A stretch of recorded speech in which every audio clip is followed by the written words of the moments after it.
Shalom Bapak Ibu yang dikasihi Tuhan. Puji nama Tuhan. Saat ini kita akan mulaikan ibadah kategorikal ministry. Saya mengajak Bapak Ibu sekalian, mari sama-sama kita berdoa. Terima kasih Bapakku yang baik. Pada hari ini Tuhan, kami mau mulaikan ibadah kategorikal ministry. Tuhan pimpin sertai ibadah kami ini. Kami menyerahkan kehidupan kami ke dalam tangan-Mu. Kami rindu Tuhan, menaikkan syukur kami, sembah kami hanya kepada Engkau. Terima kasih Bapa yang baik. Dalam nama Tuhan Yesus, haleluya, amin. Engkaulah gembala kami yang baik, yang selalu menuntun kehidupan kami.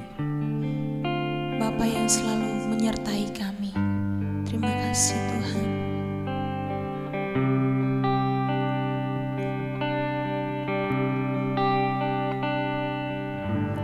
Engkau gembala yang baik, Kau menuntun hidupku, membawaku ke air tenang, menyegarkan jiwaku. Sekalipun ku berjalan dalam lembah kekelaman, tak akan gentar ku melangkah, sebab Engkau besertaku.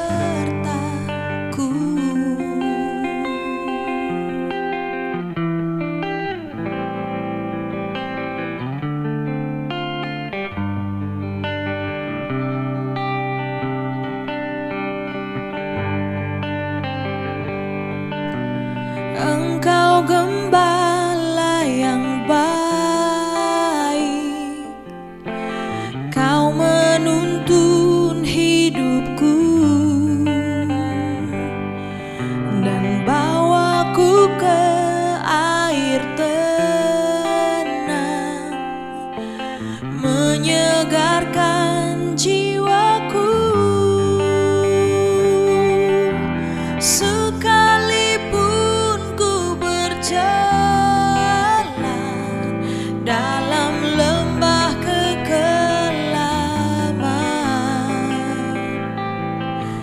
tak akan gentar ku melangkah, sebab Engkau besertaku.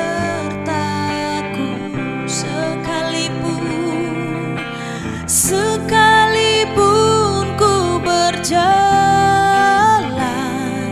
dalam lembah kekelaman, tak akan gentar ku melangkah, sebab Engkau besertaku.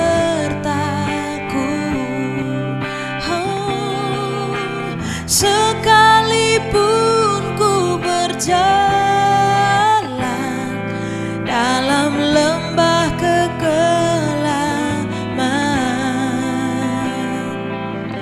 tak akan gentar ku melangkah, sebab Engkau besertaku.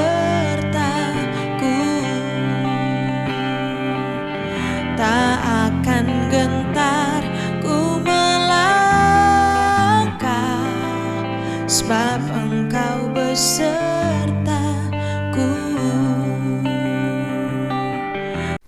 Ya, selamat malam, selamat bertemu kembali oleh karena kasih dan kebaikan Tuhan Yesus yang Tuhan berikan kepada kami.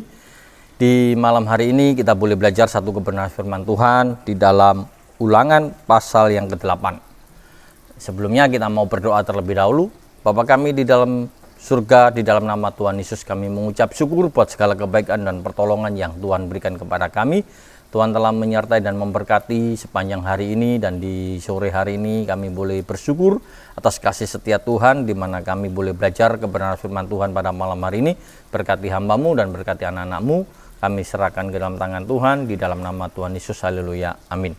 Ya, puji nama Tuhan. Di malam hari ini Kita boleh belajar di dalam Ulangan pasal yang ke-7 ayat yang ke-8 dikatakan demikian. Tetapi karena Tuhan mengasihi kamu dan memegang sumpahnya yang telah diikrarkannya kepada nenek moyangmu, maka Tuhan telah membawa kamu keluar dengan tangan yang kuat dan menebus engkau dari rumah perbudakan, dari tangan Fir'aun, Raja Mesir. Ya, puji nama Tuhan. Di sini kita bisa melihat bahwa kehidupan bangsa Israel adalah bangsa milik kepunyaan Allah. Bangsa Israel adalah bangsa yang ditulis di dalam Alkitab secara nyata, di mana kalau kita memperhatikan di dalam ayat yang ke-6 dikatakan demikian, sebab engkaulah umat yang kudus bagi Tuhan Allahmu, engkau yang dipilih oleh Tuhan Allahmu dari segala bangsa di atas muka bumi untuk menjadi umat kesayangannya. Jelas di sini kita melihat bahwa bangsa Israel adalah bangsanya Allah, milik kepunyaan Allah. Nah, di sini kita bisa melihat bahwa bangsa Israel adalah bangsa yang sungguh-sungguh diperhatikan oleh Tuhan dan dipilih oleh Tuhan menjadi bangsa yang luar biasa. Mereka menjadi umat pilihannya sampai kesudahan zaman, sampai dia mengenapi setiap janjinya. Kita bisa melihat bahwa janji yang dibuat bagi mereka. Kalau kita memperhatikan sejenak bahwa bangsa Israel meskipun adalah bangsa yang menjadi bangsa pilihan, seringkali berulang-ulang kali melakukan satu kesalahan, satu tindakan yang seringkali membuat hati Tuhan merasa sedih dan kecewa. Mereka berulang-ulang tidak taat kepada perintah Tuhan, berulang-ulang kali mereka melalaikan perjanjiannya dengan Tuhan. Dan kita bisa memperhatikan di dalam Alkitab bahwa sepanjang di dalam perjalanan bangsa Israel dari padang gurun menuju ke tanah Kanaan, sudah berapa kali Tuhan itu menunjukkan kasih setianya, dan berapa kali umat Tuhan selalu membuat hati Tuhan selalu kecewa. Di sini kita bisa melihat bahwa apa yang dilakukan oleh bangsa Israel yang selalu menyakitkan hati Tuhan. Di sini kita bisa melihat bahwa Tuhan yang penuh dengan kasih itu tidak pernah melupakan bangsa Israel. Tuhan tidak pernah membiarkan bangsa Israel untuk dibuang, tetapi di sini kita bisa melihat bahwa bangsa Israel diperhatikan seperti seorang ibu yang memperhatikan anaknya. Kita tahu bahwa seorang anak seringkali membuat kecewa orang tuanya, khususnya ibunya. Berapa kali setiap anak itu melakukan tindakan-tindakan yang tidak menyenangkan.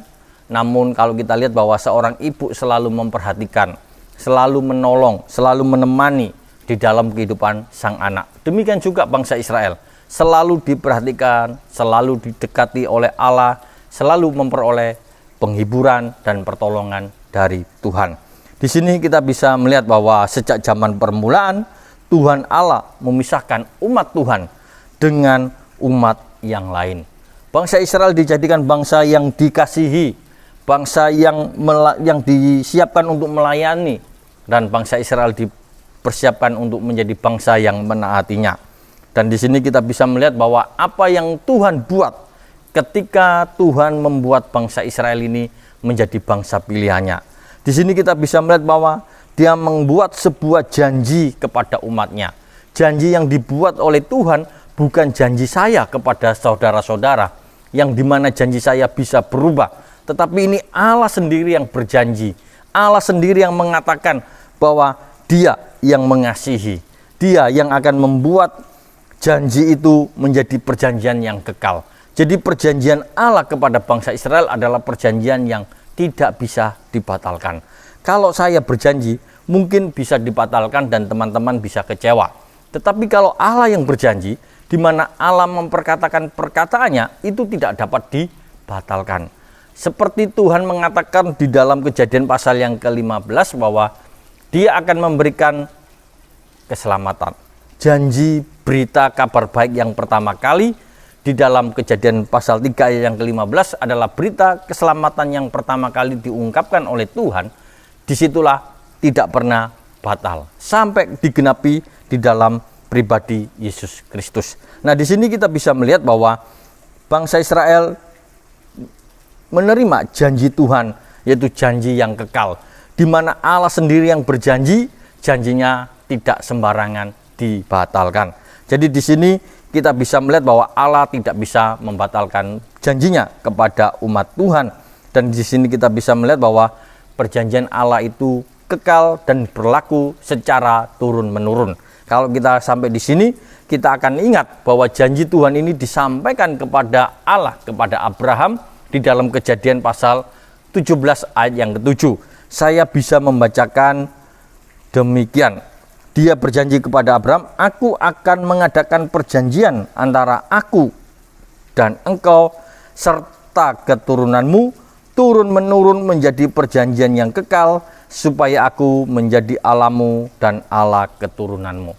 Di sini kita bisa melihat di mana Allah memulai aku dan engkau, antara Allah dengan Abraham, di mana Allah yang mengatakan aku mengadakan perjanjian. Berarti Allah yang membuat satu perjanjian, di mana Allah yang mengikat dirinya pada perkataannya, pada janji itu yang disampaikan kepada Abraham, dan mengatakan bahwa dia akan menjadi Allah bagi Abraham dan keturunannya.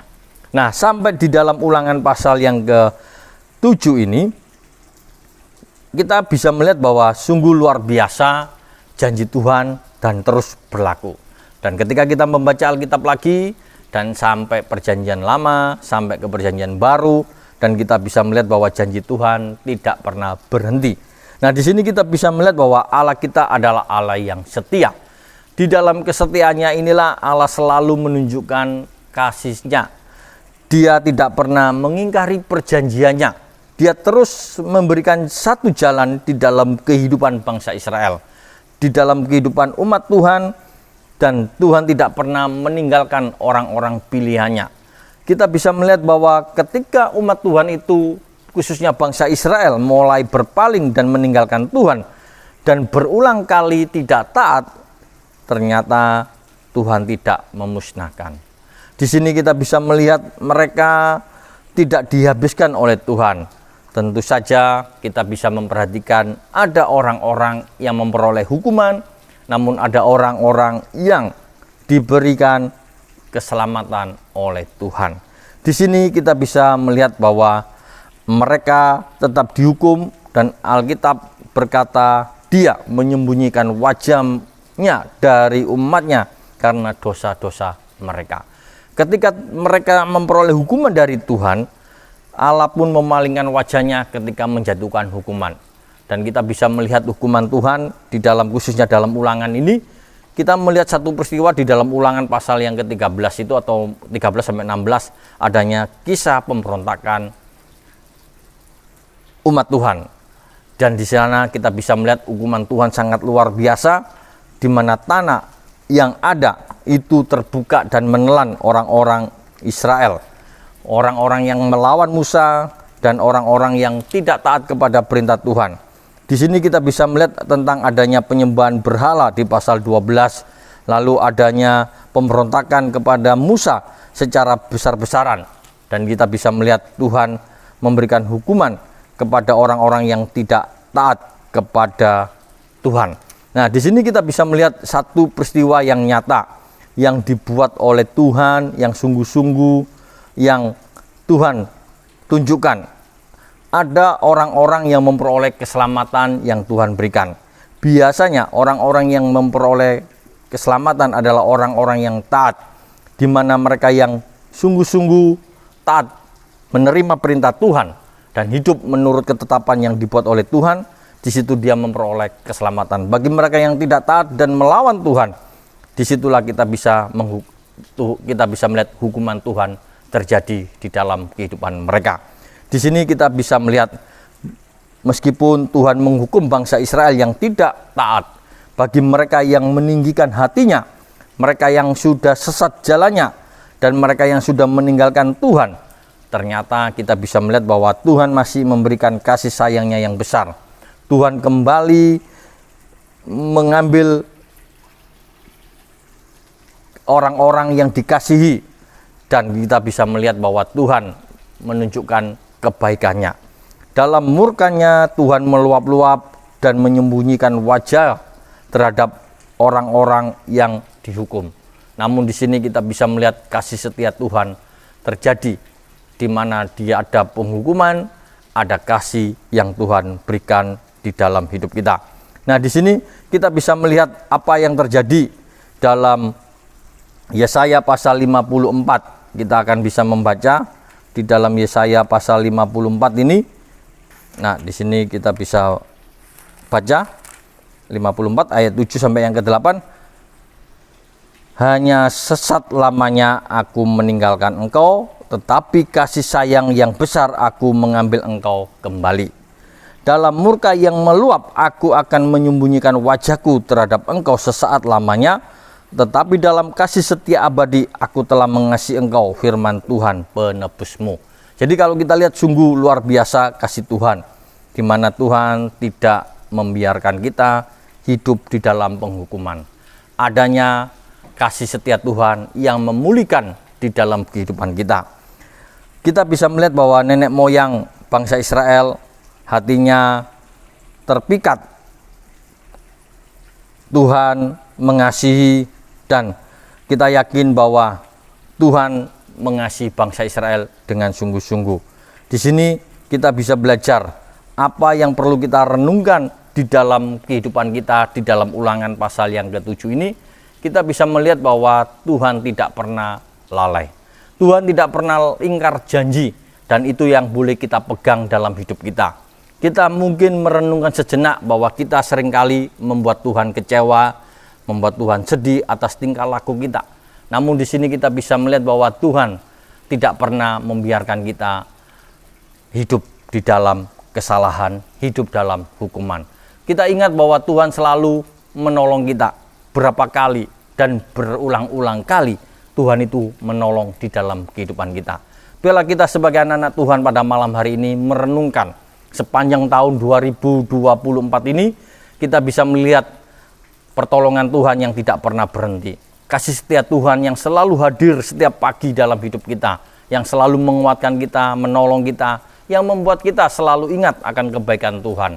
Dan kita sebagai anak-anak Tuhan di malam hari ini, kita boleh belajar satu kebenaran firman Tuhan. Tuhan tidak pernah ingkar janji kepada janjinya. Kepada kita sebagai anak-anak Tuhan yang memperoleh kasih setia Tuhan yang luar biasa. Dan di sini kita boleh bersyukur bahwa Tuhan ketika mengizinkan adanya hukuman dalam hidup kita, kita dibuat untuk belajar, untuk mengakui kesalahan kita, dosa kita, dan kita mau minta ampun kepada Tuhan. Disitulah Tuhan akan berpaling, dan kasih setianya yang abadi itu tidak akan habis. Kita bisa habis kasih kita, perhatian kita kepada seseorang, tapi Tuhan tidak pernah habis. Biarlah kebenaran firman Tuhan di malam hari ini membuat kita sebagai anak-anak Tuhan semakin percaya janji Tuhan tidak pernah berhenti. Janji Tuhan tidak pernah ingkar. Sepanjang tahun 2024 kita sudah melihat kebaikan Tuhan. Kita sudah melihat janji Tuhan yang tidak pernah meninggalkan kita. Kita berdoa. Amin firman Tuhan. Bapa kami di dalam surga, di dalam nama Tuhan Yesus kami mengucap syukur buat segala kebaikan dan pertolongan yang Tuhan berikan dalam hidup kami. Tuhan telah menyertai dan memberkati kami sepanjang tahun ini. Kami boleh mengakhiri tahun 2024 ini dengan kasih setia Tuhan, di mana Tuhan tidak pernah ingkar janji dalam hidup kami. Terima kasih Tuhan, dan kami percaya untuk tahun yang baru ini Tuhan, kami mau menyerahkan seluruh kehidupan kami ke dalam tangan Tuhan, di mana kami percaya Tuhan akan menyertai di tahun yang baru sesuai dengan janji Tuhan. Tuhan tidak pernah ingkar janji. Dan berulang-ulang kali Tuhan selalu menolong, berulang-ulang kali Tuhan selalu menguatkan kami di dalam setiap kehidupan kami. Terima kasih Tuhan, berkati anak-anak Tuhan yang sudah mendengarkan firman Tuhan, berkati setiap kami yang saat ini mengalami berbagai macam persoalan dan pergumulan. Kami serahkan dalam tangan Tuhan, dan kami percaya Tuhan akan bertindak di dalam hidup kami, dan kami percaya bahwa Tuhan tidak pernah meninggalkan kami. Terima kasih Tuhan, terpujilah namamu. Kami berdoa dan mengucap syukur di dalam nama Tuhan Yesus Kristus. Kami berdoa dan mengucap syukur, haleluya, amin.